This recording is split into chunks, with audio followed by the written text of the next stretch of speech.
Jika dirunut ke belakang, maka Jakarta menjadi salah satu wilayah yang memulai transisi sejak awal, yakni dimulai pada 5 Juni. Lalu bagaimana pertambahan kasus sejak masa transisi itu diberlakukan hingga saat ini? Kita akan melihat pada 5 Juni, kasus positif corona di Jakarta ada lebih dari 7.006 kasus. Kemudian pada tanggal 16 Juni, kasusnya mencapai sekitar 9.092 kasus. Ada penambahan sekitar 1.400 kasus mulai dari 5 Juni ketika PSBB transisi diberlakukan hingga tanggal 16 Juni kemarin.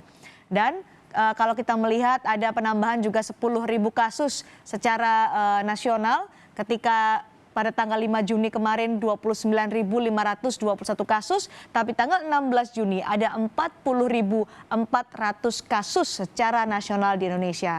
Patut dicatat bahwa penambahan kasus ini tidak lepas dari semakin masifnya tes uji PCR karena sudah lebih dari 330.000 orang yang menjalani tes PCR.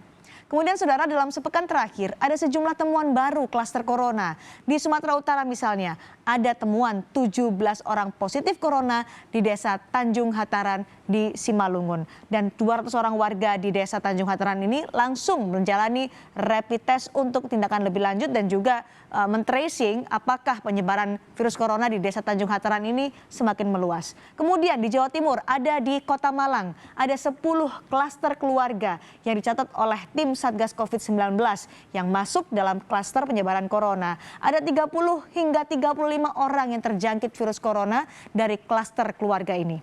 Kemudian klaster sebaran corona lainnya adalah pasar tradisional. Data yang kami dapat dari Ikatan Pedagang Tradisional ada sekitar 573 orang yang positif corona dari 110 pasar di Indonesia.